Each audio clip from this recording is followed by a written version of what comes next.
tetap semangat. Haleluya. Orang yang nggak semangat itu sudah tidak bisa bergerak apa-apa, pasif ya. Dan bahkan pertumbuhan rohaninya pun juga macet.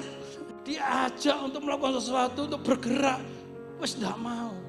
Mengapa kita harus bersemangat selalu?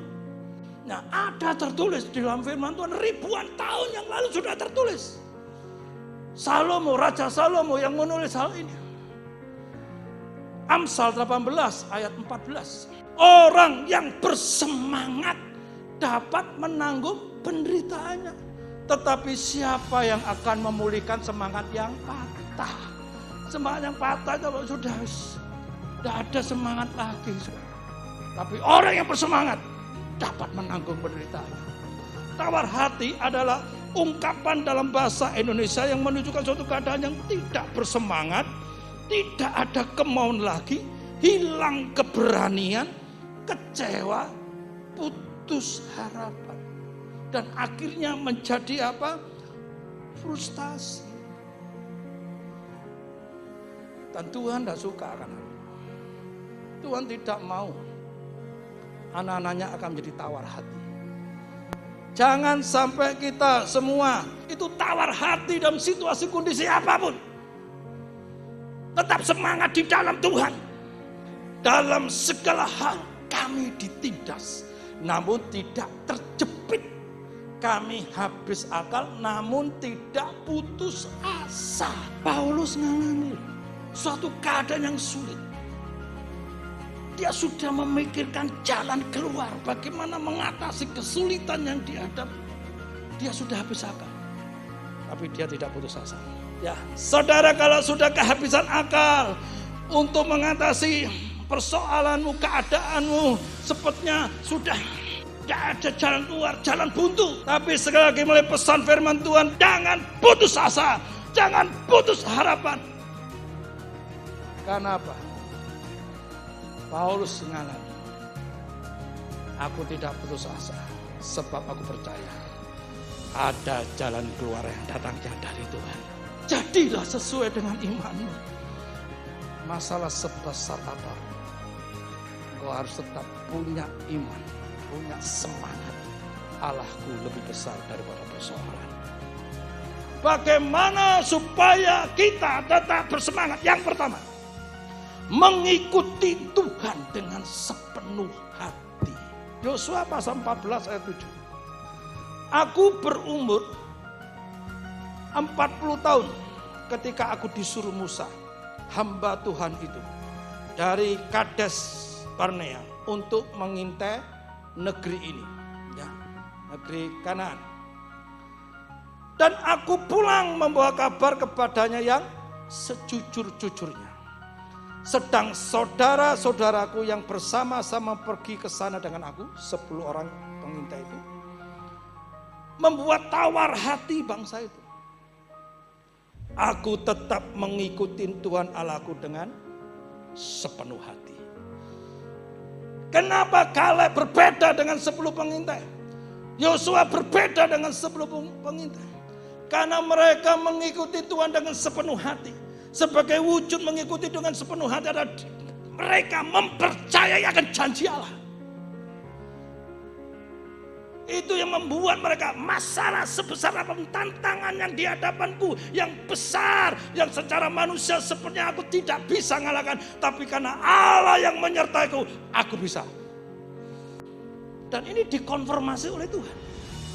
Tadi ini kan pernyataan pribadi Kaleb, konfirmasi dari Tuhan.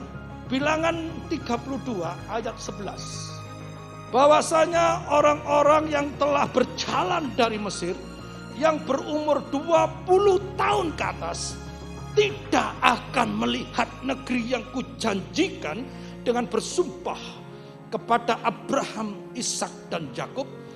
Oleh karena mereka tidak mengikut aku dengan sepenuh hatinya, kecuali Kaleb bin Jefun, orang Kenas itu, dan Yosua bin Nun, sebab keduanya mengikut Tuhan dengan sepenuh hatinya.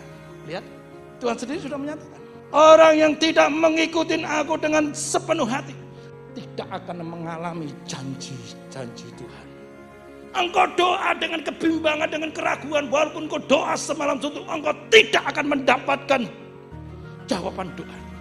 Engkau doa dengan keyakinan penuh, mengikut Tuhan dengan sepenuh hati, dan Tuhan tahu. Bukan hanya kita ngomong, aku telah mempercayai Tuhan dengan sepenuh hati, aku mengikuti Tuhan dengan sepenuh hati. Tapi Tuhan tahu kita masih belum 100%. Dan tidak akan mengalami janji itu. Biarlah Tuhan sungguh-sungguh melihat kedalaman hati kita. Bahwa memang kita mengandalkan Tuhan dengan segenap hati. Mengikut Tuhan dengan sepenuh hati. Kalau kita berdoa dengan keyakinan, ada sedikit keraguan, kita tidak akan mendapat apa-apa. Yang kedua, terus mengingat akan kebaikan Tuhan yang telah kita terima dan alami. Mengingat-ingat akan kebaikan Tuhan. Saya percaya saudara semua pernah mengalami pertolongan Tuhan, mujizat Tuhan. Entah dalam bentuk apapun kau mengalami kesulitan keuangan, Tuhan tolong. Atau masalah keluarga, Tuhan sudah tolong. Ingat itu. Mazmur 77 ayat 12.